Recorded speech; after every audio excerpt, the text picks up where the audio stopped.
a very expensive capital, so the interest rate is so high, it's over 20% in hryvnia, so that you cannot take money in a bank, lending money in a bank to reconstruct your plant or a store or a shopping mall, because it's really very expensive. So we need to find how to attract cheap capital.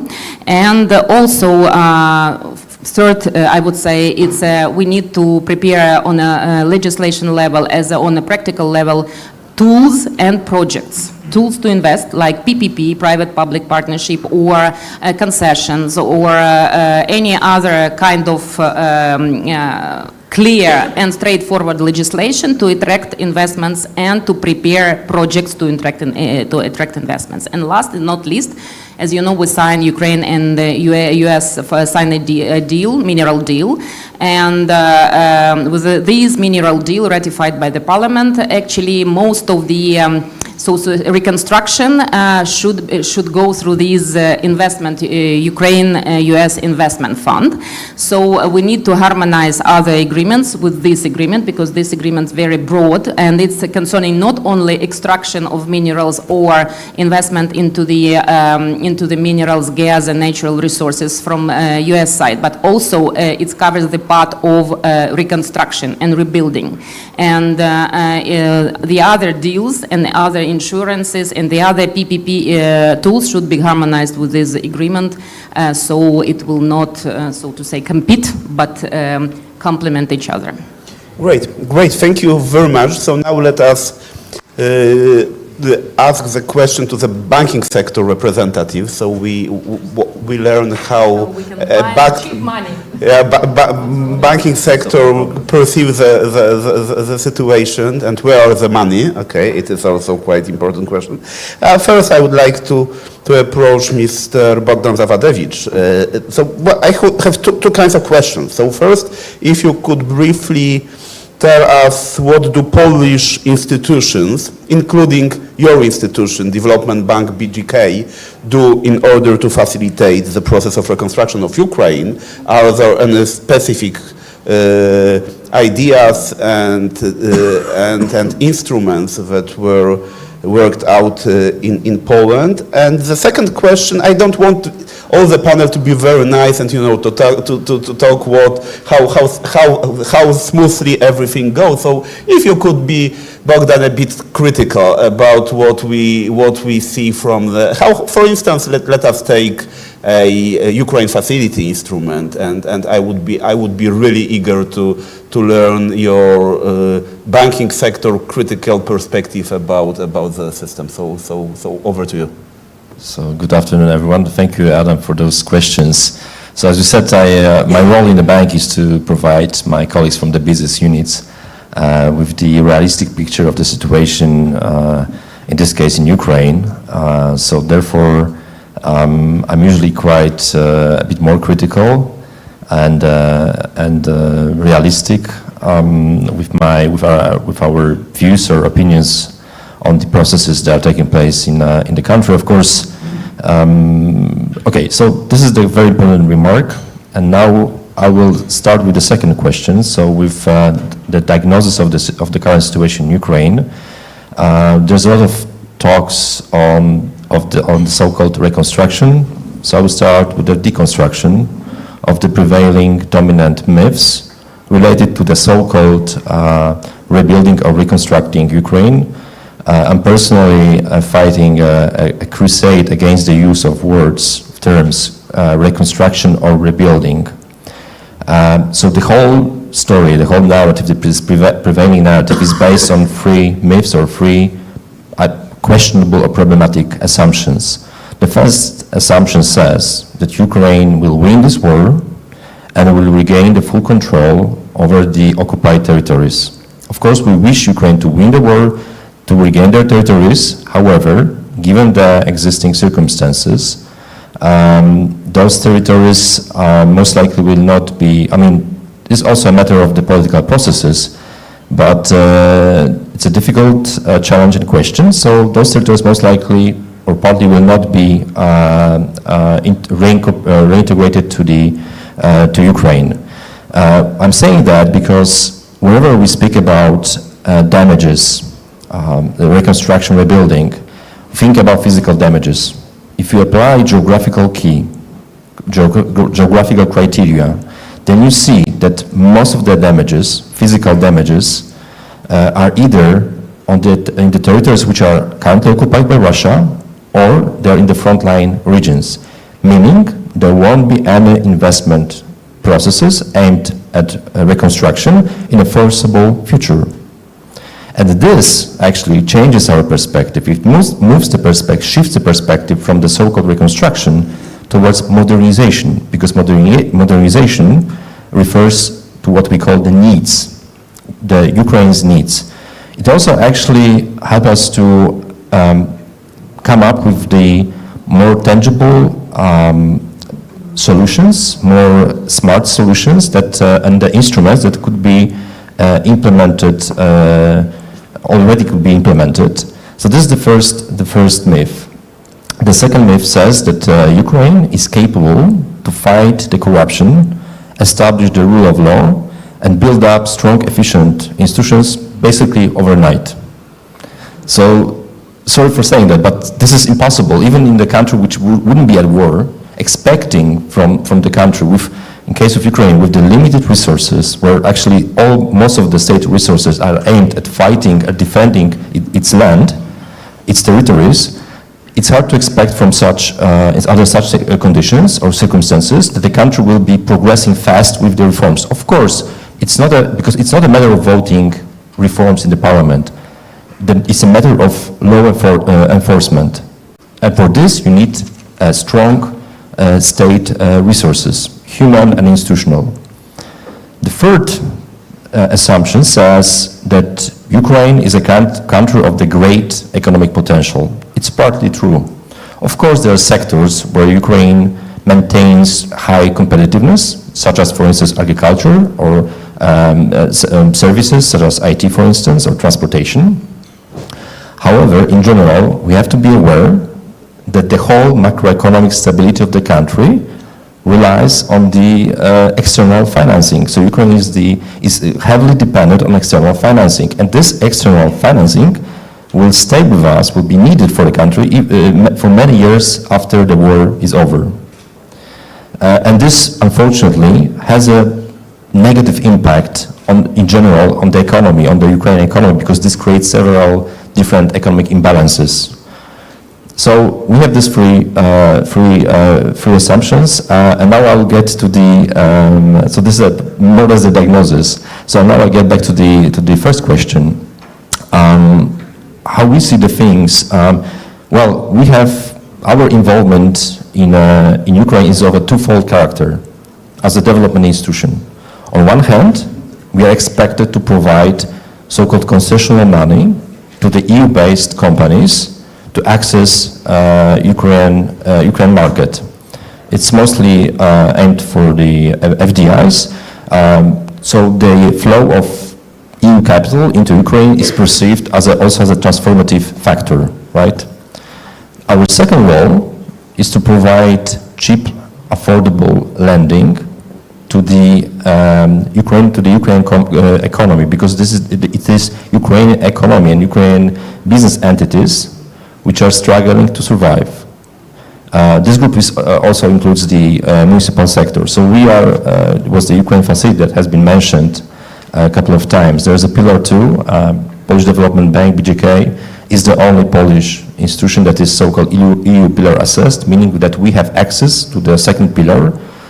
We just opened, by the way, we just opened our office in Kiev a couple of weeks ago, so we are looking for the projects on the ground to be financed by us. So also just to give you an example, we have already established cooperation with Radu Bank. Radu Bank is the subsidiary of another Polish state-owned bank. And we designed, and also speaking of the needs, this is a great example of our efforts. We designed a program, the lending program, that is dedicated to the SMEs, Ukrainian SMEs from the frontline regions. Because we know, we are aware of the situation there, right? The economic life there is decreasing, right? There are more and more companies that are relocating from the eastern regions to either to the central or western Ukraine. So in order to keep them there, because it's crucial for the survival of those regions, we designed such project or such program of the preferential loans to those entities. Of course, we have some other, maybe a bit more minor non-financial activities such as technical assistance programs. Last year we hosted a group of 20 young professionals from Ukraine. Ukraine is also in the process of building its own development bank. This is also quite important. So we trained people, we started training people to make them to serve at that institution, right? So maybe I'll stop here and we can continue afterwards. Great. Thank you very much, Bogdan. And now I would like to ask another Bogdan, Mr. Bogdan CERNESCU from Romanian BCR Bank. And the questions are pretty similar. So if you could please elaborate more about how is the Romanian banking sector positioning itself when it comes to reconstruction of Ukraine? What advantages can you see? But also I would like to ask you for a critical perspective on shortcomings. What you think should be improved and how, when you are talking with your customers who are willing to invest in Ukraine, what are the biggest obstacles in this regard? So thank you very much for the invitation. It's a pleasure to be here. To start addressing your questions, I would go back to numbers because I would like to put things a bit into the context. I mean, we've just heard a big number, which is 524 billion euros estimated reconstruction cost. To put it in the context, imagine that the resilience and recovery facility of the whole EU stands at 650. It's massive, and 650 is dedicated to the whole EU, and we're talking about more than 500 billion dedicated to one country.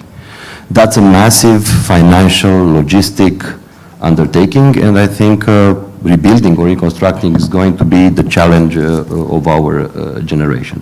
That's massive. If we break down this into pieces, we see, and this is a very, let's say, rough estimation, we see 13% of the housing sector in Ukraine damaged. That comes with a huge investment across a 10-year horizon of 80 billion euros. Really massive.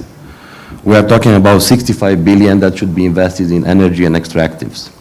We're talking about 75 billion in transportation and logistics.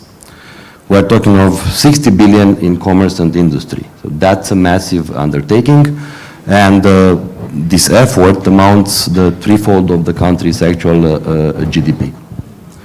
So to jump directly to your, let's say, last question, I think what we need is to start figuring out a framework put together by international financial institution that should create the stage for private money to flow into Ukraine under as safe as possible conditions. And I think it's never too late or too early to start talking about it, involving the IFIs and figuring out what kind of instruments we can create in order to start ensuring that the money are going to flow. Coming back to what the Romanian banks are doing in order to support it, I think it all comes down to how we in Romania build a strong economy, because a strong Romanian economy is going to be a pillar of support for the Ukrainian reconstruction. And I think here in Romania we finance quite a lot of investment in strategic infrastructure, like railways, roads. During the last 3 years we've been seeing quite a massive effort, never seen before. Romania is undergoing quite a massive investment effort in revamping the energy production infrastructure. We see quite a lot of investment allocated to the food processing in order to develop across the value chain. So we should start from this, how to build a strong Romania, and then to find the right dots to connect to how we can help Ukraine to recover and reconstruct itself. And I think there are a couple of areas that offers quite good opportunities in terms of trade. There are a lot of companies in Romania that would start trading in Ukraine. Technology, building materials, IT, cybersecurity, even construction. We see quite a lot of opportunities in energy. Why not developing a joint energy infrastructure in order to ensure the seamless export of energy? We see quite big opportunities in tech. Maybe we should learn from Ukraine because they run quite an effective e-government, one of the most effective in the world. It's also about labor. We know as Romanians how difficult it is to attract back the people that left the country, and there are synergies to develop in terms of education, as well healthcare, and also why not the finance market by developing multilateral links to Ukrainian financial institutions. So basically, there are a lot to be done, and the big homework for us in Romania is what should we do as first step in order to establish the country as a logistic and finance hub for the reconstruction of Ukraine. Great, great, thank you. Well, there are just... Can I have a comment? Yes, please. To my colleague, to my colleague Bogdan from Poland. I'm not fully agree with him. Yes, we have a lot of challenges, but when you are saying that a lot of damage is done on the frontline occupied territories, and yes, this is true, but people who relocated from the occupied territories or war zone, they came to the other parts of Ukraine, and you need to build residential buildings for them.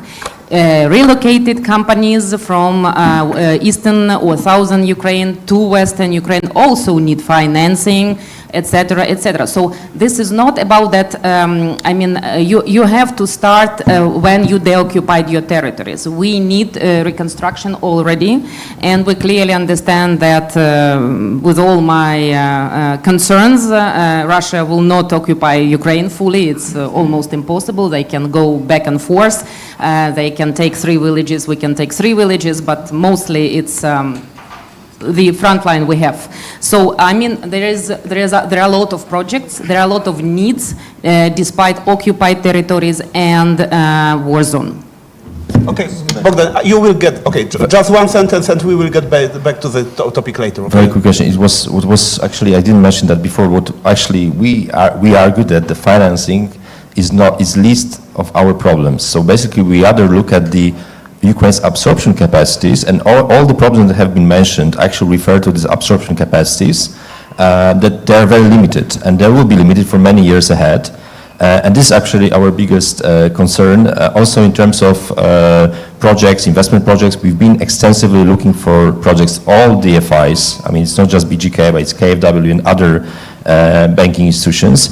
And there's a problem. There's a lack of bankable projects, right? Especially in the municipal sector. And I just have to remind you that also it's a word of critics again towards the Ukraine facility. Municipal sector is supposed to be one of the major beneficiaries of all these financial instruments.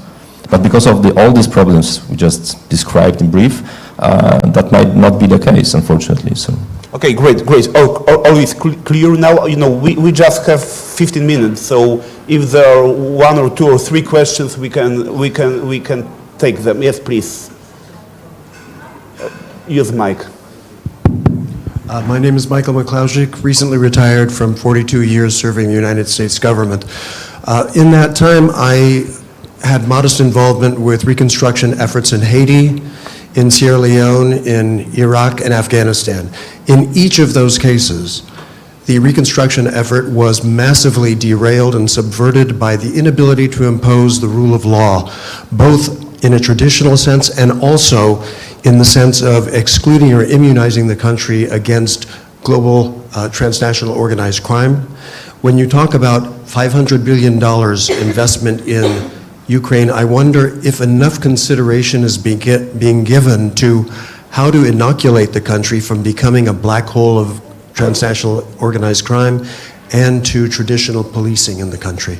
Thank you. Great, thank you. Any more questions? Yes, please.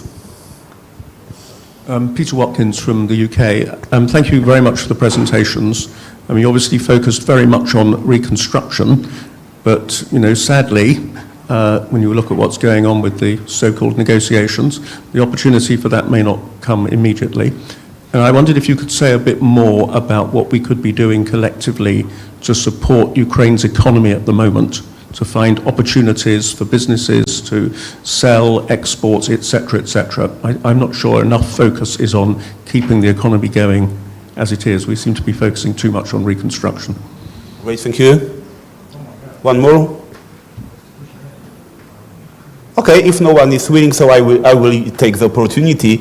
You know, well, as I can see that our Italian colleague is disconnected, so our panel has transformed into a Romanian, Polish, Ukrainian one. So let me ask you about a regional perspective. So, well, certainly we can agree that even though the destruction is mostly on the east of the country, they say there is a huge potential for modernization of Western Ukraine, also including infrastructure and overcoming all these bottlenecks that we have witnessed, especially during the first days of Russian full-scale aggression. So my question would be about, first of all, synergy between a Polish and Romanian perspective. We are neighbors of Ukraine. We are the biggest EU countries neighboring Ukraine, and about a Western Ukraine as being somehow a priority probably for Romanian, for Polish business and Polish businessmen who are willing to invest. And maybe not only invest, but because when we are talking about exploring Ukraine, the first step usually is export. It is trade, because trade, you know, the risks which are connected to trade are quite low compared to investment. So my question would be about this regional context, Romania, Poland, and western, southwest regions of Ukraine. Okay, well, the first question was about rule of law and topics of internal transformation of Ukraine. So probably it should go to a member of the Ukrainian parliament. Yes, we have, as all developing countries, we had before the full-scale invasion, we have now problems with the rule of law, because our courts, as you know, and judges not born and growing overnight. If you had a corrupted system for 50 years, then you need to grow the full generation of a new law enforcement, including judges, prosecutors, etc., etc. So we are on this path. We adopted all possible and impossible legislation, including heavy anti-corruption infrastructure, which is not known in European Union, as well probably in US. I am, as a member of parliament, declare all my assets. I mean, if I'm buying something which is more than $500, I have to declare it. So you can go online and see all my declaration with all my assets, with all my kids, with everything. So I don't think any senator or congressman in US has this challenge and opportunity to declare everything. So yes, we have it. We are working it. We understand that with a broken rule of law, we're not able to absorb and attract investors, because the title and ownership, it's a basic for the investments. If you cannot protect your ownership, there is no investment. So everybody understand it. We do our best. We are trying to. We are thinking about the, for example, the English court or English arbitrage or European arbitrage for the foreign investments. For example, if you invest in Ukraine, you can pick up European arbitrage in case of if you have problems and litigation, instead of taking Ukrainian court and Ukrainian rule of law, so to say. So we are trying to find a way how we can protect investments, understanding the huge and big investments will not come into the broken rule of law. And I will take the second question briefly on what you can do. I understand that I don't believe in a ceasefire, honestly, in the next few months as well as a peace deal, because what Russia, they just simply doesn't need it, doesn't want it. So I think at this point of time, You know, we see actually investments. You will be very surprised, but we see investments in the territory of Ukraine. We see huge wind parks, alternative energy, investments into the bioethanol, investments into the many other sectors, agricultural sectors, etc., etc.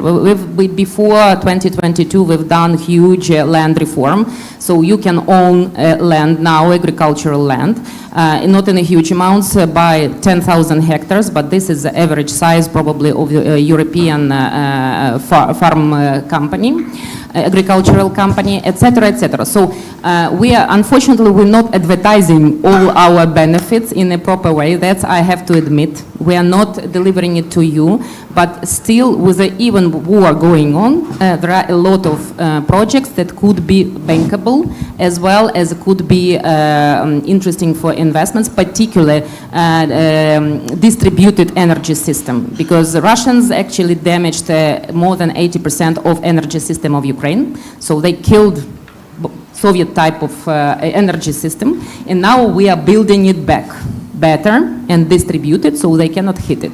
So you're very welcome to these sectors, agricultural sectors and other sectors. So I think there is a potential still with the war going on, but we have what we need also to a lot of knowledge and skills on a municipal level, on the level of communities, on the level of public servants to do bankable projects. Yeah, because I spent 20 years in business. I can tell you, yes, they don't understand how to do attractive investment project. They simply do not understand it. So we have a dream system. You can go online and see the system dream. There are a lot of projects there, but they are far from the understandable for investors. And this is the problem. We need skills and knowledges on this level, and that's my colleague very, very right about it. So we have a lot of investments, but we don't have skills how to do this, to put this investment project all together, interesting for the bankers and for investment bankers. Okay, great. And now, Mr. OPREA, final comments, 3 minutes, please. Thank you a lot. The debates are already are good every time, and from this one today, I do believe that we understood that it will be a long process and not so easy, because there were so many questions that we need answers. I will leave the bankers to do their job, because if there are money which will go to Ukraine, then it will be blood in the vein, and the private capital, the private companies will know how to take the advantages of that.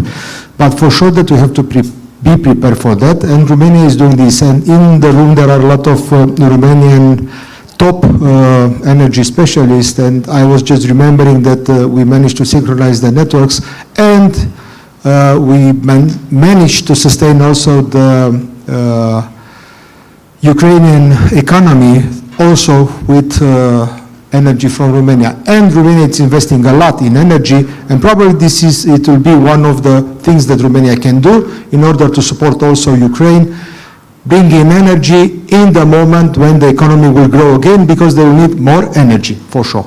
So Romania is also prepared for this. Logistics, it's one of the good points.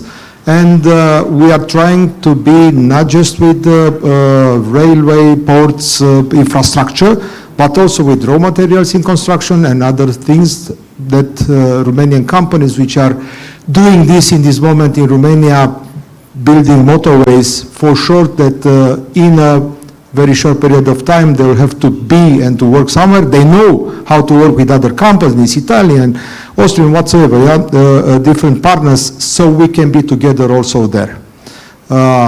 I think that it's an effort that Romania is doing in this moment, organizing, and for sure that everybody will need a plan, a clear one, a strategy, and these were also the debates in Brussels, how to do it, what you really need, where, when, and based on this one, having priorities, answering to these questions that the financial system and also the private companies are putting, how to be there, how we can be secured. I think that in this way, the reconstruction, modernization of Ukraine, how we want to name it, it will be a success.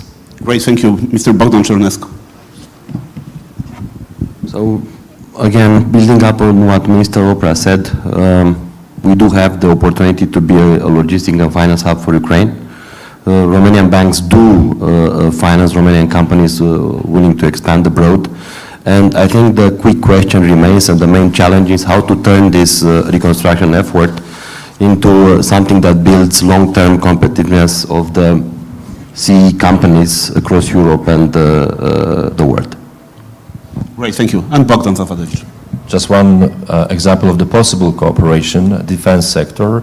European Commission has just approved a financial instrument called SAFE, and there is a space for Ukrainian companies from the defense sector to take part in the EU procurements, defense sector procurements, to be also the beneficiaries of those financial instruments. So, but the condition is that they have to team up with the EU-based companies from the defense sector. But it's also another opportunity for cooperation. Okay, great. Thank you very much. We are disconnected from our Italian colleague, right? Okay, so I would like to conclude our session. Thank you very much for joining us here today. Well, I feel there will be plenty of opportunities to discuss the very substance of reconstruction of Ukraine, including a July meeting in Rome. So just in less than 2 months, there will be a summit devoted to the process of reconstruction and how countries, communities, banking sector could support Ukrainian transformation. Thank you once again, and let's have a cup of coffee. Thank you very much.